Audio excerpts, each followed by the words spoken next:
Olá, boa tarde. Estamos iniciando mais um Café Literário, o último Café Literário desse ano. É um conjunto de conversas que foram feitas ao longo desse ano com autores, com criadores de conteúdo de literatura infantil, aqui promovidos pela Editora Moderna, né? Hoje, o último café tem como tema Elas Contam Ruth Rocha. Para mim, um grande privilégio. Aliás, todos esses cafés têm sido um encontro, para mim, de aprendizados, de trocas. E hoje estou aqui, né, super feliz e emocionada de estar junto com uma das autoras assim, mais representativas da minha formação como leitora, não só minha, da minha família também, dos meus irmãos todos, dos meus alunos, mas a gente vai ter bastante tempo para falar sobre isso. A Ruth Rocha. Ruth, obrigada pela sua presença. Embora a Ruth dispense apresentações, eu quero apresentar um pouco da trajetória dela. Formada em Ciências Políticas e Sociais pela Escola de Sociologia e Política de São Paulo, foi orientadora educacional durante mais de 10 anos, iniciando sua carreira como escritora na antiga revista Recreio. De lá para cá, publicou mais de 200 títulos, tendo algumas de suas obras traduzidas em mais de 25 idiomas. Recebeu prêmios da Associação Paulista dos Críticos de Arte, da Fundação Nacional do Livro Infantil e Juvenil, além do Prêmio Santista da Fundação Bung, o Prêmio de Cultura da Fundação Conrad Belson e Comenda da Ordem do Mérito Cultural e 8 Prêmios Jabuti da Câmara Brasileira de Letras. Desde 2008, é também membro da Academia Paulista de Letras, né? Muitas de suas obras fazem parte da memória afetiva e literária de adultos e crianças, estando presentes nas bibliotecas e livrarias de todo o país. E para conversar sobre a vida e a obra da Ruth, além da própria Ruth, eu tenho aqui outras duas convidadas, a Elaine, que é professora do ensino fundamental, e a Patrícia, que vai trazer o ponto de vista da mãe, né, que também que se relaciona com a obra da Ruth. Meninas, obrigada pela presença de vocês. Para quem está nos assistindo, pode participar com comentários. Se tiver alguma pergunta para fazer e a gente conseguir encaixar aqui dentro da conversa, é só escrever. Eu estou aqui com um tablet na mão e vou acompanhando as interações de vocês também. Se você conhece alguém que é fã da Ruth Rocha, alguém que você acha que essa conversa pode interessar, marca aí nos comentários para a pessoa também assistir. Ruth, muitas das histórias criadas por você apresentam uma criança irreverente, questionadora, né, do mundo, de si mesma, e que busca ser ouvida pelos adultos. As crianças das suas obras, pelo menos dentro da minha visão, são crianças muito potentes, assim, crianças, né, que querem estar no mundo, que marcam sua presença no mundo. Alguns dos seus livros, inclusive, têm críticas, né, ao status quo, a questões sociais que estão postas, e trazendo uma reflexão profunda sobre o nosso mundo. Quem é o leitor para quem você escreve o livro, né? E por que você escreve livros? O leitor sou eu. O escritor escreve para ele. Ele escreve para as coisas que ele tem vontade de dizer, que ele tem vontade de mostrar. E eu sei sempre que tem uma criança também que vai ler aquele livro, mas eu não me preocupo muito com isso, não. Eu me preocupo que o livro esteja de acordo com os meus sentimentos, com as minhas crenças, com aquilo que eu acredito. E eu escrevo porque é o que eu sei fazer. Eu acho que a única coisa que eu faço muito bem é escrever. Que bom. Eu acho que isso que você está dizendo de escrever para você mesmo, eu já fiz essa pergunta para outros autores aqui no café, ou de não pensar numa criança específica. Às vezes tem uma criança que inspira, eu sei que algumas das suas histórias a sua filha inspirou, né? Mas você escreveu para você essas histórias. Eu escrevo para satisfazer um desejo de comunicação. E as crianças que me inspiram, muitas me inspiram. Na verdade, é a criança genérica que me inspira. Não é uma criança. É a criança em geral. Eu adoro criança. Eu acho uma graça em criança. Tudo que criança faz, eu gosto. Então, quando escrevo, eu sei que existe uma criança genérica que vai me ler. Mas, na verdade, eu escrevo para satisfazer uma vontade minha. E Patrícia e Elaine, vocês que, né, como professoras e mãe, também têm contato com as histórias criadas pela Ruth. Imagino que também, eu conversei um pouco com a Elaine antes de vir para cá, e a Elaine também como leitora, né, na infância. E na opinião de vocês, o que para vocês são marcas da obra da Ruth, assim, né? Quando vocês falam de Ruth Rocha, eu gosto de dizer que alguns escritores têm uma assinatura no texto. Assim, se você olha o texto e fala, olha, né, tá aqui uma marca dele. E para vocês, assim, eu queria que vocês dissessem quais são as marcas que vocês veem no trabalho da Ruth. E para vocês, o que justifica, por exemplo, Elaine, que você tenha sido uma leitora da Ruth quando criança e que os seus alunos continuem sendo leitores da Ruth, né? Ou seja, o que justifica, na visão de vocês, o que faz com que essa obra seja tão permanente, né? Atravesse tantas gerações? Se quiserem por ordem alfabética, que à vontade. Mas... Karina. Como mãe, né, sou mãe do Matheus, de 6 anos, e a gente tem um momento de leitura diário. E as obras da Ruth estão sempre presentes nas nossas leituras, porque eu acho que ela sempre tem um assunto do contexto infantil, no contexto da criança, que faz sentido para a criança. Então, de repente, eu tenho vários assuntos para tratar com o Matheus, ele está com medo, então a gente vai lá e busca. Tenho medo de quê? Então, ele agora nesse dia ele fez uma atividade na escola, a gente quer conversar sobre a escola, eu vou lá e busco a escolinha do mar. Então, sempre dentro do repertório da Ruth tem um assunto que é do contexto das crianças e que faz todo sentido para ele. Então, eu me apoio muito na Ruth. A Ruth faz parte da nossa experiência como leitor, né? Que eu tento trazer isso para as crianças, para o meu filho, não só para o Matheus, mas para todas as crianças que eu tenho contato, com os grupos de mãe. Eu participo de alguns grupos de mãe e eu sempre falo, olha, tem um livro bacana. Então, por conta desse contexto, desse significado que o livro tem para as crianças. E deixa eu fazer uma correção. Eu estou chamando você de Patrícia, é Karina. Isso. Eu cheguei aqui na aventura da Correia da Chuva e coloquei uma Patrícia aqui, mas é a Karina. Karina, você contou desses elementos do cotidiano que estão na obra da Ruth, da infância, né? Eu também acho isso, e mesmo nas obras em que a gente não está tratando do contexto familiar, ou que a criança não está, por exemplo, como no O Dono da Bola, né? Ou Terezinha e Gabriela, né? Ou, enfim, que são as crianças ali naquele contexto do brincar, ou da experiência de ser criança em si. Alguns deles, como os Dois Idiotas, cada qual no seu barril, né? Ou mesmo o Reizinho Mandão, tem ali uma figura, uma irreverência também, que não é uma criança, mas está no diálogo. Eu não sei, Ruth. O que você acha disso? Eu acho que eu tenho muitos livros publicados, né? Então, uma vez uma jornalista me perguntou, você mapeou o mundo da criança? Eu falei, eu não fiz de propósito, mas eu acho que eu tenho assuntos bem diferentes uns dos outros. Então, eu acho que eu não estou bem sabendo o que eu acho. Eu acho que a gente escreve e a gente se preocupa em ser verídico, em ser justo, falar a verdade. A gente se preocupa. Então, aparecem essas críticas à sociedade. Eu sou formada em Sociologia e Política, então eu tive uma formação. E tive uma formação muito aprofundada de ler Monteiro Lobato.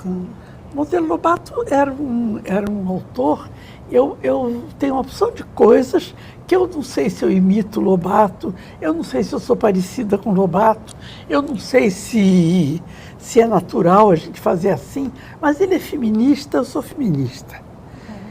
Ele gosta de assuntos sociais, eu gosto de assuntos sociais. Ele é engraçado, eu acho que eu sou engraçada. Então, eu acho que esses assuntos sociais vêm... Porque nós temos passado por poucas e boas no Brasil, né?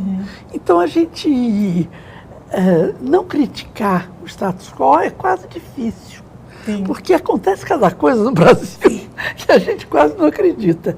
Então, eu acho que é por isso que eu entro nesses assuntos, porque eles me interessam muito. O Reizinho Mandão, por exemplo, foi uma crítica à censura que havia na época, né? o Dois Idiotas Sentados Cada Qual no Seu Barril era uma crítica à Guerra Fria, a crítica aos russos e aos americanos que estavam brigando. Então, eu acho que eu tenho uma formação realmente desse aspecto da vida. E você, Elaine, como é que é para você ser leitora da Ruth na infância e ser uma mediadora de leitura agora com seus alunos também da obra dela? É um prazer imenso, né? Ela fez parte da minha infância, do meu início como leitora. E poder passar isso para os meus alunos é muito bacana, né?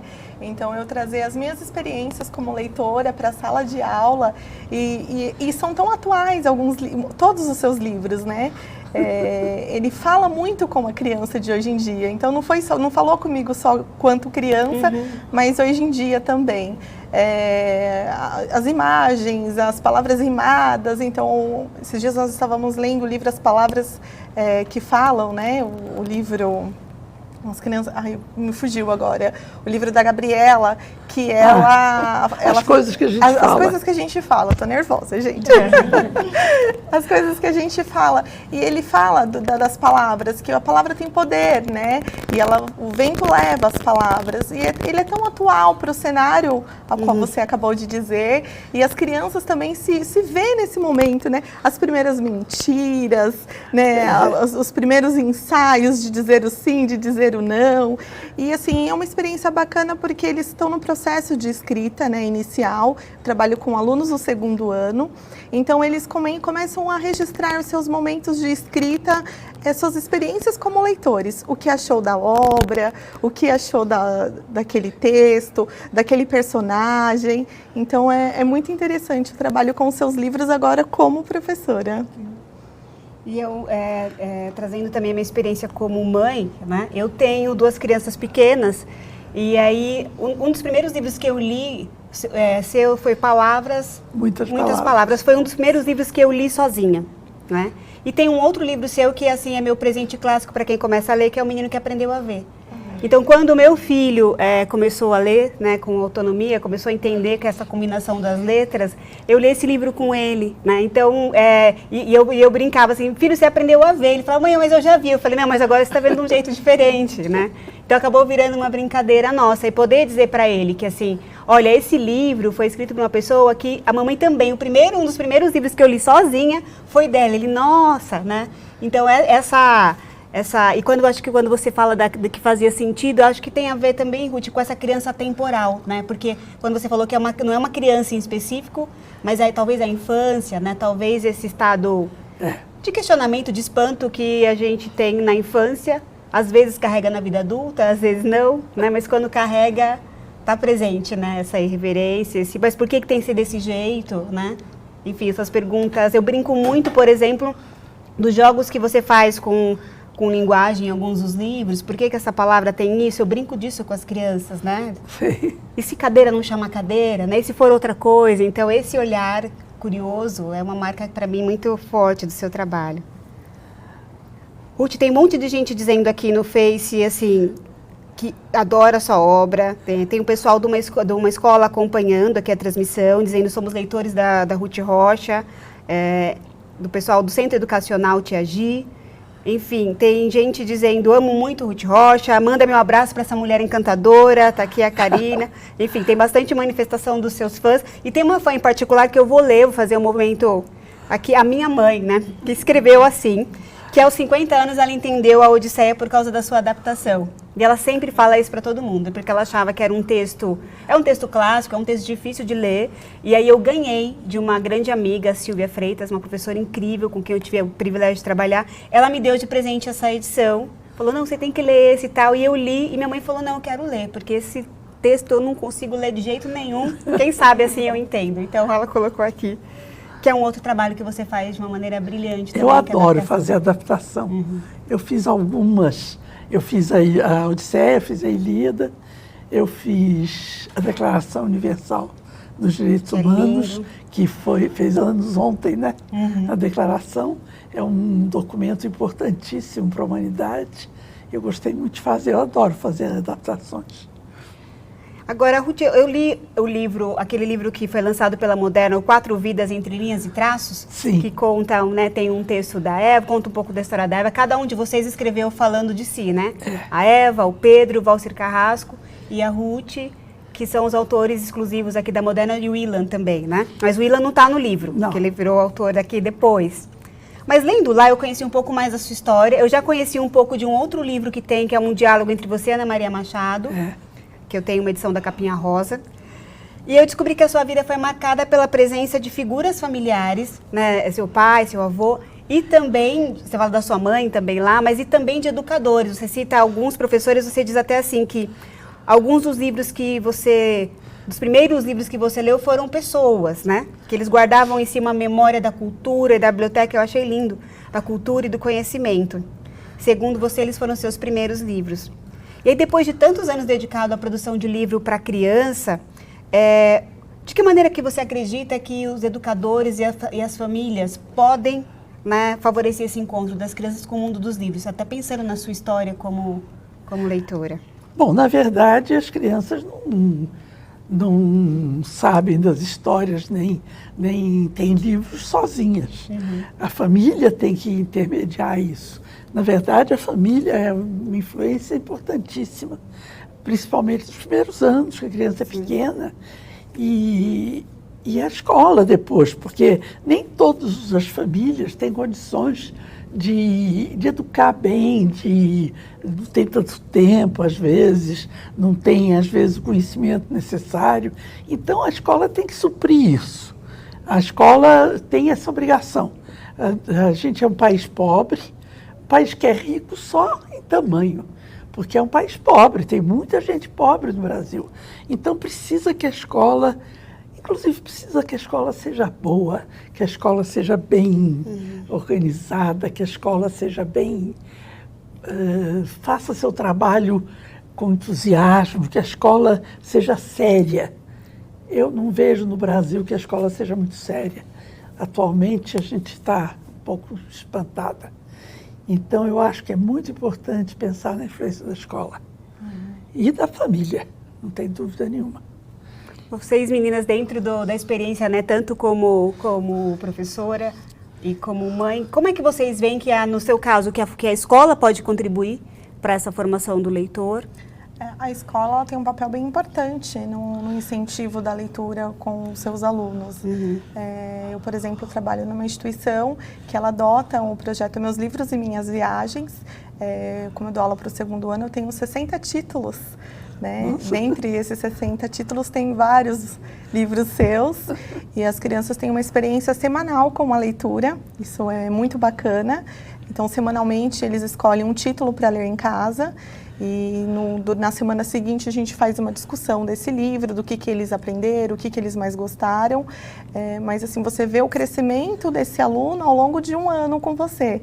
Né? Ele tem contato com diferentes títulos, alguns eles querem repetir novamente, e a gente sabe que isso é muito importante para a criança, quando ela gosta, tem afinidade com o livro, e transforma, né, o vocabulário da criança, a apreciação dele em relação ao mundo, e ele começa a fazer as conexões. Né? Os pequenos, principalmente, você percebe muito isso. No momento de leitura, eu já passei por determinada situação, é assim que funciona. Então, você vê esse movimento da criança e, com o passar dos anos, se ele tem uma base bem firmada com acesso a livros, ele vai cada vez mais ampliando esse seu repertório de buscas pela leitura.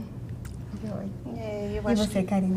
Eu acho que as crianças acabam se repertoriando não só em relação à leitura, né? Não só em relação aos conhecimentos acadêmicos, mas também ela se fortalece, ela se apoia nas leituras para resolver situações do cotidiano, situações de conflito delas. Então, de repente, olha, no livro que eu li, já aconteceu isso com um personagem, com o Catapimba, e ele se identifica com esse livro e acaba tendo elementos para resolver os seus problemas, né? Como mãe, eu incentivo muito a leitura e até onde eu contei, eu e o Matheus já lemos 230 títulos. Olha, né? Parabéns! Então, a gente tenta transportar isso para se tornar um hábito, né? Porque ler é um hábito e quando a família valoriza a leitura e mostra para essa criança a importância disso, a criança vai gostar. Não vai ser obrigada a ler, né? Não tá lá no hall de livros da escola. A gente lê por prazer, a gente lê para se divertir e a gente tem conseguido fazer isso de uma maneira bem gostosa, bem suave. Eu acho que é isso que eu tento passar não só para o meu filho, mas para as mães com quem eu convivo, né? Da importância e do quanto isso pode ser prazeroso. O vínculo com a família que é constituído na hora da leitura, tudo isso faz parte. Eu falo que a leitura que é feita pela mãe e pelo pai entra na criança da maneira mais efetiva, que é a maneira afetiva. É um carinho os pais contarem história para a criança. Aliás, professora também, que é um carinho para a criança. É uma beleza. Eu, inclusive, brinco com os meus filhos que contar a história dá um presente. Então, quando eles estão aprontando ou está demorando a hora de dormir, eu falo, desse jeito não vai ter história. Não, mãe, a gente se arruma. Porque vai ter a história falando. E às vezes tem dia que eu não quero contar, eu falo, não, gente, contar a história é como dar um presente. Você não dá um presente se você não tiver com vontade de fazer. Tem que ter essa predisposição também, né? Agora, a gente está falando aqui de um contexto bem privilegiado, né? Porque a gente sabe que a gente tem uma parte da população que não tem acesso. Não tem acesso, quer dizer, não tem nem acesso ao livro, né? A gente viu, tem saído resultados aí de pesquisa sobre as bibliotecas escolares, né? Saiu o resultado da pesquisa Retratos da Leitura no Brasil sobre bibliotecas escolares. A gente tem a média de leitura de livros do brasileiro de 2,5 livros ano. Você contou que seu filho leu 250 livros, né? Ele está muito à frente da maior parte da população. E a gente tem, assim, até como educadora, você tem crianças que vão levar o livro para casa e tem famílias que... Eu lembro muito do caso de um aluno meu. A gente tem o privilégio de trabalhar na mesma escola, né? Ela trabalha agora, eu há uns anos atrás. Mas eu tinha um aluno que... ele levou o livro para casa e foi a primeira vez que entrou um livro na casa dele. Então, assim, ninguém na casa dele sabia ler. E ele estava fazendo novamente um ciclo, porque tinha bastante dificuldade. E foi a primeira vez. Ele contou anos depois, eu tive o privilégio de encontrá-lo numa outra situação, e ele falou assim, professora, aqueles livros que a escola mandava eram os únicos livros que tinha na minha casa. E ele que começou a ler para a família. Então, ele foi o primeiro da família a ser alfabetizado. Então, a gente tem famílias que, embora vejam a leitura como um benefício, mas eles mesmos nunca tiveram contato. Acho que tem uma importância enorme também a escola, como a Ruth trouxe, né? A formação do professor em si, né? Como você disse, eu estou numa escola, né, que não é a realidade das escolas brasileiras. Mas acho que nós, enquanto professores, temos esse papel de estar sempre buscando e alimentando esses pequenos que estão ali nas nossas mãos diariamente, né? Independente de eu ter 60 títulos na minha maleta, na sala de aula, eu busco no meu acervo pessoal trazer livros para as crianças, como a Ruth conta, que a leitura entrou pelo movimento efetivo, né, pelo afetivo dos avós, né, uma família contar histórias. Eu também fui dessa forma. Minha mãe contava histórias contadas dos avós, que o avô, o pai contavam. E assim, esse meu amor pela leitura veio desde muito pequena. Então, hoje eu tento passar isso para os meus alunos, né? Então, sempre estou levando uma história diferente. Hoje tem uma leitura, e aquilo que a Karina falou, ler por prazer. Não ler porque eu tenho que fazer um registro, porque eu tenho que entregar algum trabalho, mas ler realmente por prazer, para aprender, ter novas experiências, né? Me divertir, me emocionar, né? Ter medo, suspense, né? É para isso que a gente tem que ler. E aí eu tô lembrando aqui que eu sou de família nordestina, né? E meus pais vieram para São Paulo há mais de 50 anos. Meu pai mais de 50 anos, minha mãe veio depois. E eu tinha pouco contato com a família do Nordeste. Eu via a cada 5 anos para lá, porque nós, numa família grande, para ir todo mundo era um acontecimento. Então, nossa, daqui a tanto tempo nós vamos de novo. Mas nós sabíamos quem eram as pessoas de lá por conta das histórias que minha mãe contava. Então, assim, era engraçado que quando a gente era criança e encontrava algum parente, a gente já sabia, essa daí é aquela que esconde a comida embaixo da cama, essa daí é aquele tio que viajava para tal lugar. Então, todos eles tinham uma história que tinha sido contada. E eu acho que também tem uma questão que você traz no texto do Entre Linhas, Entre Traços e Linhas, que você fala também da tradição oral. né? Que é uma marca também da sua obra. E é uma marca da minha família também, porque eu tenho uma família nordestina do lado da minha mãe. E do lado do meu pai não, ou seja, é mais portuguesa. Mas do lado da minha mãe era um nordestino. Minha bisavó era sergipano, meu bisavô era baiano, meu avô era paraense, minha avó era mineira. E meu pai e minha mãe cariocas. Então eu tenho essa experiência nordestina também, de contar a história da família, fulano de tal, fazia. Eu estou escrevendo até essas histórias da minha família, porque são muito engraçadas. E eu estou achando muito bom escrever. E é interessante porque, não sei na sua família, mas na minha as pessoas tinham uma espécie de alcunha, assim, fulano é aquele que começa um discurso e não termina nunca. Então, quando a gente começava a falar demais, tio fulano, que eu não vou dizer aqui, vai que esse tio está assistindo, né? Mas tinha essa brincadeira. Então, aí vamos contar a história de quem era aquela pessoa. E essas histórias dos livros também. A minha mãe também é uma pessoa que leu pra gente, assim, durante a minha infância. Eu tenho essa memória da gente lendo e que lê pros netos, né, também. Assim, agora faz o mesmo movimento com eles de ler os livros que a gente lia na infância, né? Agora, bom, tem uma pessoa aqui, a Cristiane, dizendo: como professora, sempre gostei da obra da Ruth Rocha, mas agora, como mãe de um garoto de 5 anos, fico boba com o encantamento dele ao escutar as histórias dos livros e até mesmo ao vê-lo dizer: mãe, lê esse da Ruth Rocha. Tem gente, obrigada, Ruth. A Ana Carolina está dizendo: por ter me acompanhado com todos os meus alunos durante minha carreira e também meus 3 filhos. Deus a abençoe. Não tem como pensar na Ruth Rocha sem lembrar com carinho da infância. Então, a gente tem aqui as pessoas comentando, enfim, sobre a sua obra e sobre o seu trabalho também. Eu queria ouvir de vocês, da Karina e da Elaine, que livro da Ruth Rocha, eu sei que é difícil, né, a gente pensar esse ano a gente teve o privilégio também de fazer o Café com a Ana Maria Machado. Sim. E aí eu lancei essa pergunta: qual o livro, né, o seu livro que marcou, que tenha marcado, ou enfim, com um livro com quem você tem uma boa história para contar, um livro da Ruth? Acho que o que me traz a memória afetiva, e eu li esse ano para os meus alunos, é O Menino que Aprendeu a Ver. Como personagem do livro, ele achava estranho que ele começou a ir para a escola, não entendia nada, e cada dia começou a aparecer uma letrinha, e eu me recordo que quando eu aprendi a ler, eu ficava admirada de ler uns outdoors, né, nas placas, nas ruas. E esse ano eu fiz esse movimento de ler para os meus alunos e pedi que eles falassem como que foi aprender a ver, né? E ele me traz toda essa memória afetiva dos meus primeiros contatos com a leitura, com a escrita, de como escrever, né? Esse momento de, eu estou lendo minhas primeiras palavras, é um dos meus preferidos. Não posso dizer que é o mais, né? Você sabe que eu publiquei esse livro nos Estados Unidos e ele ganhou 2 prêmios no mesmo ano. É um livro que eu gosto muito também. O meu favorito é o Bom Dia Todas as Cores. É um livro que me toca, que me afeta mesmo, porque me mobiliza sentimentos, bons sentimentos, de né, alguma coisa em mim, de querer agradar o outro sempre, se colocar sempre numa outra posição secundária. Eu aprendo também muito sobre a vida com a Ruth.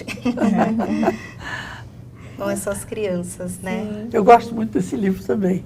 Aliás, eu gosto dos meus livros. Eu até comentei antes da gente começar que o meu, assim, vai ser difícil também. Eu fiquei pensando, é o Reizinho Mandão, é o Menino que Aprendeu a Ver, mas tem um livro que marcou a nossa experiência, que minha mãe comprava livro pra gente, né? Mas não era como hoje que tem. Eu não lembro na minha infância nunca de ter ido a uma livraria, porque na cidade onde eu morava não tinha livraria. Então, minha mãe comprava, às vezes, do Círculo do Livro, alguém que vendia na escola, e tinha os livros que a escola adotava. Mas a minha mãe comprou pra gente, nós éramos muito pequenos, e ela comprava, eu ainda tenho alguns desses livros, que ela marcava a data, o nome, assim, né, fazia uma dedicatória pra gente. Que era o Nicolau, tinha uma ideia. Aí ela não deu pra mim, ela deu pra minha irmã esse livro, eu até comentei com a Ruth, era uma edição da Abril Cultural, com a lombadinha dourada. E a gente amava esse livro, né? E essa edição em particular, ela tinha ilustração, acho que é do Walter Ono. Isso. E era incrível o que ele fazia com o livro, porque é um personagem que encontra outros, né? Na versão dele, tem uma edição mais recente, que ele está com o Homem da Idade da Pedra, mas na do Walter Ono não era uma figura de cabelinho para trás, assim, que tinha um balão com uma ideia, E essas ideias elas eram representações de espiral, eram tudo coisas muito abstratas. Não estava claro para quem está lendo que ideia que era dele, né? Mas ele vai encontrando as pessoas e vai aumentando, vai somando, a ideia dele se transforma em outra, né? E acho que ele é um livro que tem um texto que para mim assim é incrível. E o Walter foi muito feliz na forma como ele ilustrou, né? Porque ele é sempre muito feliz, ele é um desenhista maravilhoso. Ele é um dos meus prediletos. Porque ele traz ele mistura os símbolos um com o outro, depois houve outras ilustrações que ficaram mais figurativas, assim, explicando o que seria essa ideia. E eu gostava, a gente quando era criança, a gente desenhava depois o balão e ficava fazendo as nossas ideias com símbolos e criando outros símbolos para contar essas ideias. Então é um livro que marcou, eu procurei hoje essa edição para trazer, eu trouxe uns outros aqui, umas relíquias, mas não essa. Mas depois o meu irmão mais velho comprou de novo esse livro para os filhos dele, porque ele falou, não, eu quero esse livro, mas aí ele comprou uma edição mais recente, mas é um livro que marcou a nossa história, assim, do Nicolau. Eu gosto também. Inclusive o meu irmão montou um projeto chamado Nicolau dos Brinquedos por conta do Nicolau, assim, ele escreveu um texto, não posso esquecer de dizer isso, ele escreveu uma peça de teatro que chama Nicolau, e a ideia da peça começou por conta do livro do Nicolau, né? Pra gente ver como a obra vai chegando onde você talvez nem imagine, né? Agora, Ruth, eu sei que você acabou de contar aqui sobre o seu trabalho, e a gente falou um pouco das adaptações, você fez algumas adaptações, e você disse que você gosta muito de fazer adaptação. Mas existem pessoas que têm ressalvas em relação à adaptação. Diz, então, por exemplo, por que adaptar a Odisseia? Deixa para ler a Odisseia quando você tiver condições de ler a Odisseia. Para você, qual a importância da adaptação? Olha, eu adapto coisas que eu gosto. E eu acho que a criança vai gostar. Eu acho, por exemplo, que é difícil ler a Odisseia. A Odisseia é muito longa, tem muita repetição. E a Odisseia resumida é mais fácil, é mais... Eu acho que para a criança merece ver tudo. Eu não sou muito favorável à adaptação também. Agora, por exemplo, tem uma história do Monteiro Lobato, que as pessoas querem mexer no texto do Lobato. Eu não quero mexer no texto do Lobato, eu acho que eu não tenho nível para isso. Eu acho que... Mas a Ilíada e a Odisseia são livros muito antigos, que tem muita coisa antiga, a criança não vai alcançar. Então eu fico feliz de fazer a adaptação. Eu gosto dessas. Sim. E vocês, meninas, vocês trabalham com adaptações também? Vocês, enfim, tem a declaração que completou aniversário ano passado. No ano passado a gente fez um café literário no dia do aniversário da declaração. Fazia 70 anos, agora esse ano fez 71. Isso, com a filha do Otávio Roth. Com a Isabel, minha sobrinha. Isso, que veio contar do trabalho dele, assim, foi muito bonito o café também falando sobre isso. E esse é um outro livro que eu acho... Esse eu acho que criança precisa saber o que é direito humano. Sim. Eu acho muito importante, porque tem uma opção de gente que interpreta mal os direitos humanos, pensa que é para proteger bandido. Os direitos humanos são para proteger todos. Todos nós, quem é gente. Gente tem direito à proteção, tem direito ao respeito, tem direito a ser amparado. Tem direito, todos têm esse direito, porque todos são gente. Então eu sou muito fã dessa história, acho que deve ser contado para os filhos, para os alunos, porque é um documento muito importante. E, Ruth, aí eu vou fazer essa pergunta que eu vou fazer, ela é bem clichê. Assim, eu até vi no seu texto que você fala, sempre pergunta, e provavelmente quando você foi à escola, as crianças perguntavam de onde você tira ideias para os seus livros, né? Mas não é essa pergunta que eu vou fazer, que é outra, que também é clichê. Mas como é o seu processo para escrever? Porque você, quando eu fui ver, para preparar essa conversa, eu fui listando quais os livros que eu conhecia que eu lembrava. Aí fui anotando e tal. Quando eu fui ler a sua biografia, mais de 200 livros, eu falei, gente, eu achava que eu conhecia. E aí eu vi que é uma obra muito grande. E para produzir com essa enfim, com essa frequência, com essa qualidade, porque as suas obras, elas têm uma qualidade, né, pelo menos para mim, incontestável em relação ao seu texto. Como é que você faz para esse teu processo? Como é que é escrever? Olha, eu sou uma pessoa meio... Eu sou organizada para umas coisas e desorganizada para outras. Eu, para escrever, sempre fui desorganizada. Eu, de repente, tinha uma vontade. De repente veio... Então, eu chamo isso da inspiração. Então, a gente tem uma vontade de falar uma coisa. Tem vontade de falar, por exemplo, eu era uma criança medrosa, eu tinha medo de um monte de coisas. Eu tive vontade de fazer uma série sobre medo. Mas um jeito da criança não ter medo, da criança desmistificar esse negócio de medo.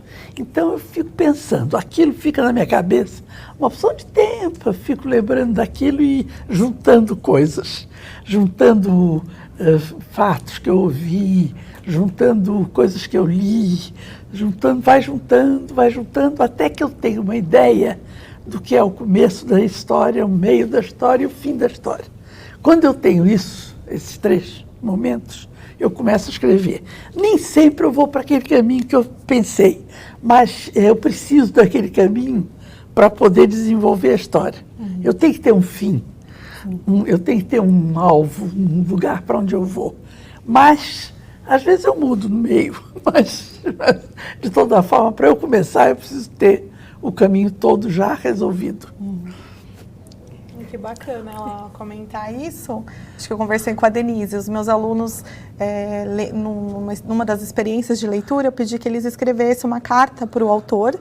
Nós estávamos trabalhando o gênero carta, e eles tinham que escrever para o autor o que eles tinham achado do livro, contando um pouco sobre eles.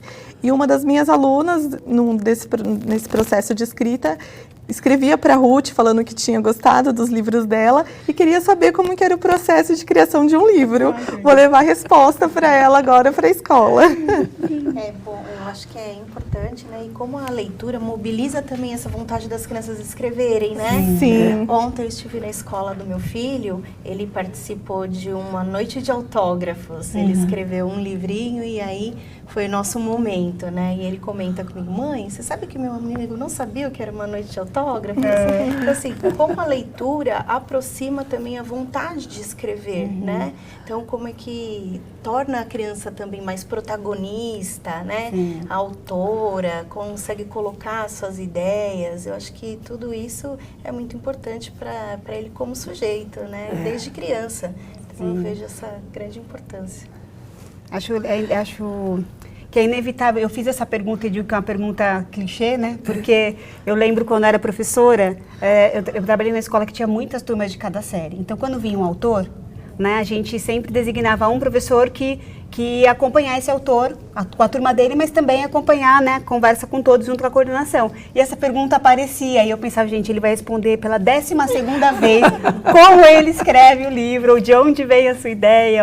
Mas você falou de uma outra pergunta, que é clichê também, que aparece em todo lugar que eu vou, que é de onde você tira as ideias.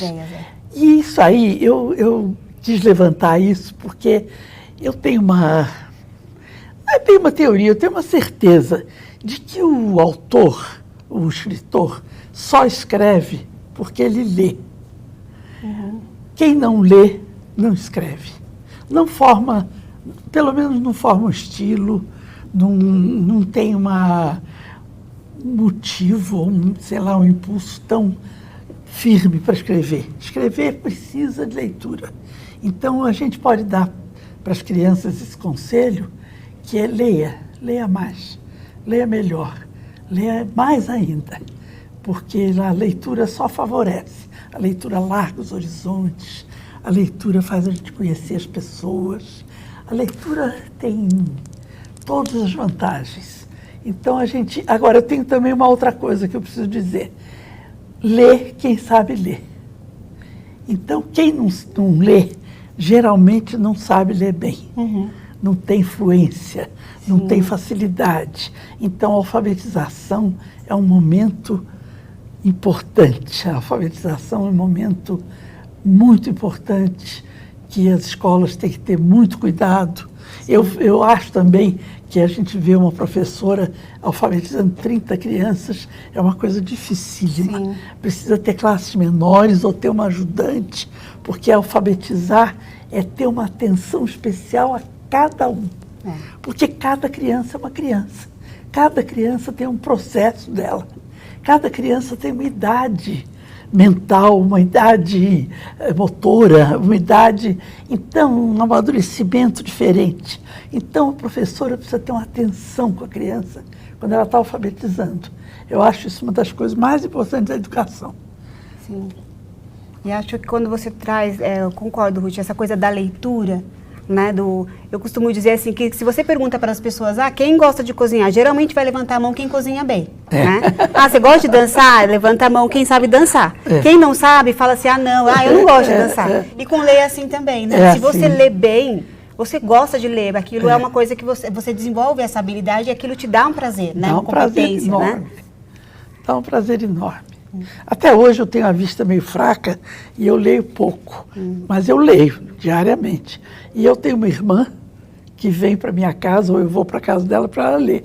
Nós temos lido livros e livros e livros. Ela lê para mim, porque eu sem leitura não passo.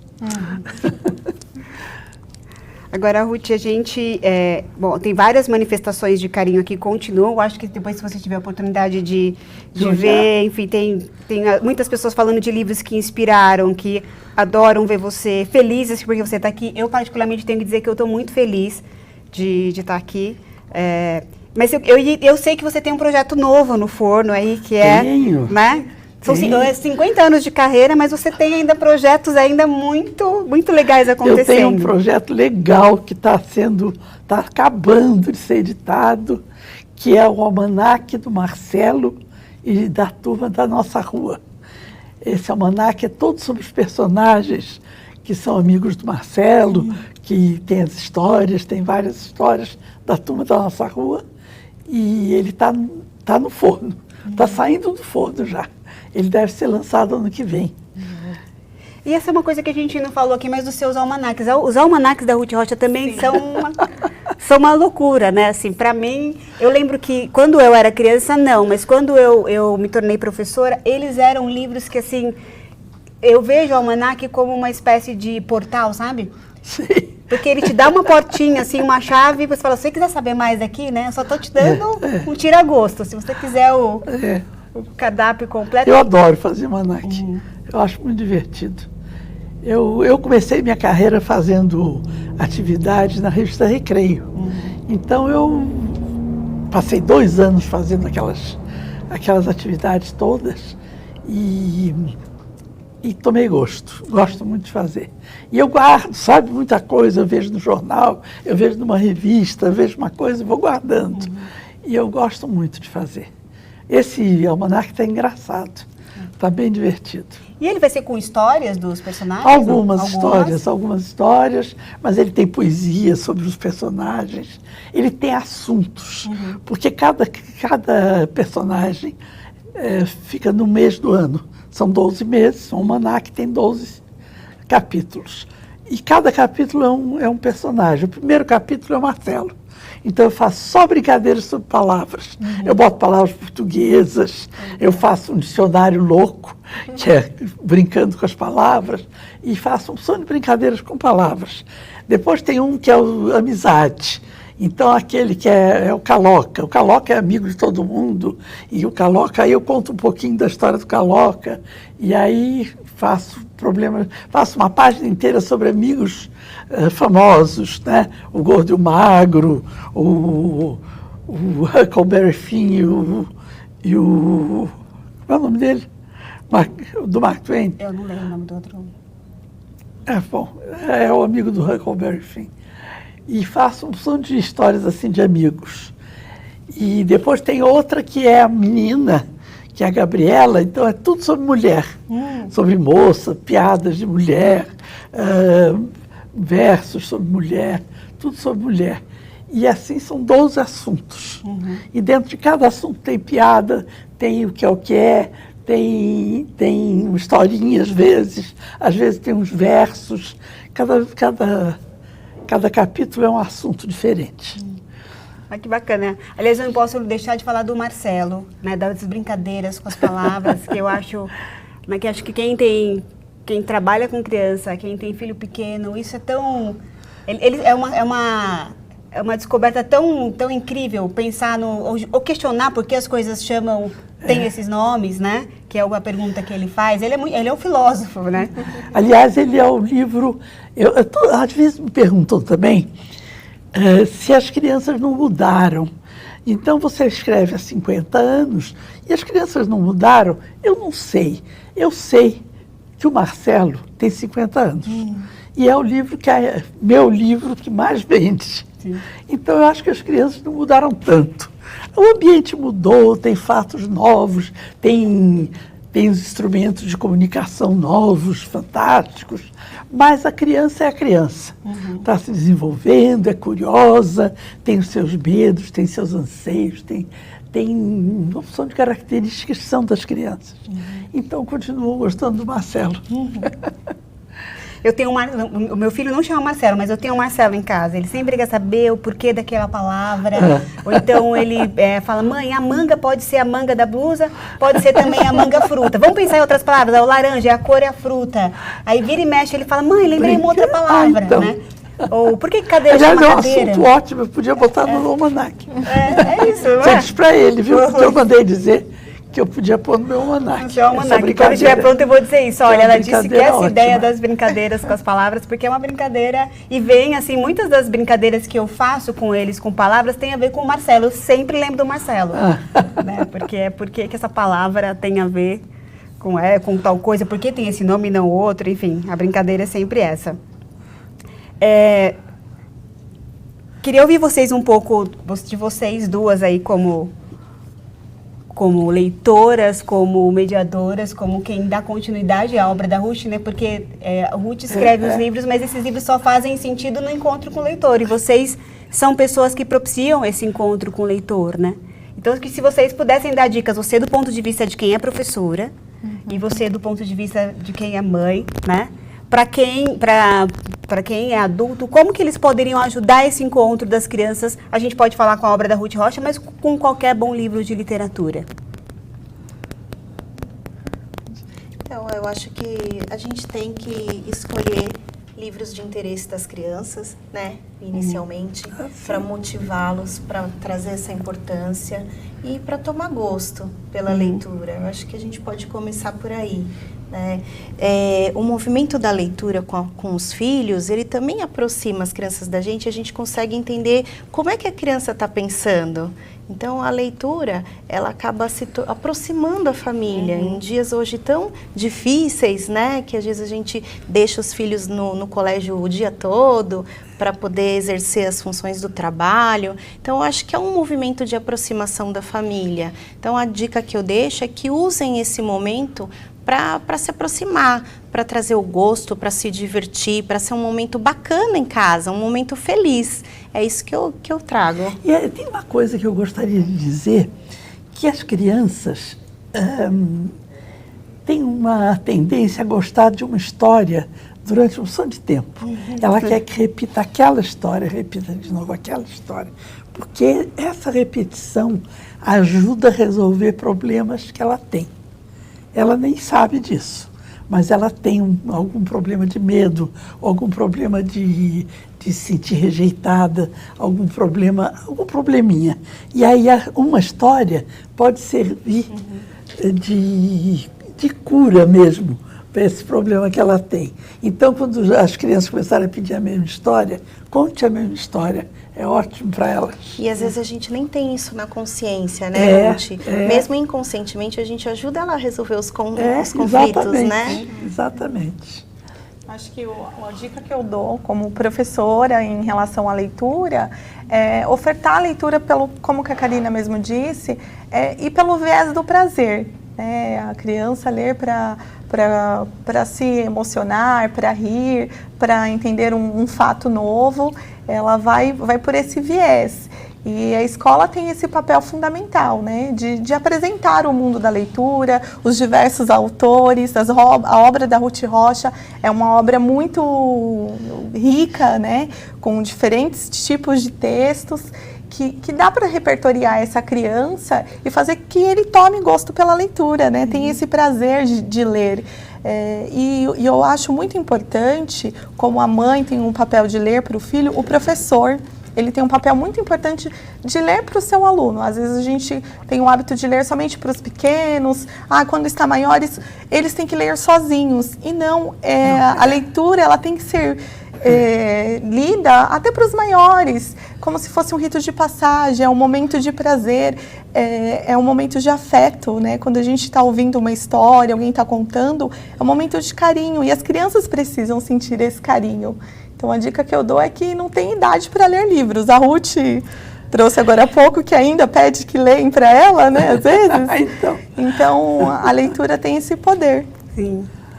E acho que o professor também ser um leitor, né? Sim, claro. Tá trazendo, você trouxe a experiência da maleta, assim, né? Eu tive o privilégio de trabalhar num lugar que tinha uma biblioteca enorme de literatura infantil e eu mergulhei naquilo ali, né? Tinha uma bibliotecária incrível que está lá ainda, né? Que é uma pessoa queridíssima.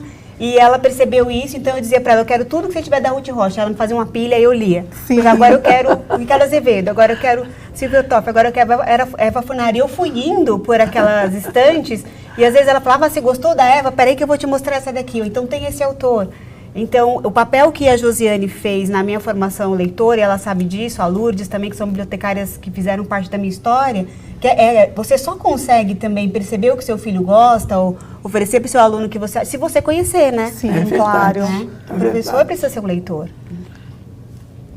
Gente, eu estou olhando aqui nosso tempo, né? Assim, na hora da gente começar, é sempre uma surpresa, mas o tempo voa aqui, né? Bom, eu quero agradecer vocês, agradecer você, Ruth, pela sua presença, agradecer quem está nos assistindo, dizer mais uma vez que é um presente da vida. Eu acho que a vida é feita de encontros, né? É muito bom quando a gente encontra, se encontra num livro, e acho que mais incrível ainda quando a gente encontra a pessoa que trouxe essa história para o mundo. Então, assim, muito obrigada por ter vindo, muito obrigada pela sua obra, né? Eu cheguei aqui super emocionada e, assim, muito obrigada mesmo. Muito obrigada, Karina. Muito obrigada, Elaine, por trazerem isso. Eu também quero agradecer o convite, esse programa tão interessante. E eu gostei tanto de ter uma professora, uma mãe e uma jornalista, porque tem pontos de vista diferentes. E como essas que vieram aqui são tão inteligentes, tão espertas, eu adorei ouvir o que elas tinham a falar. Muito obrigada. Obrigada mesmo.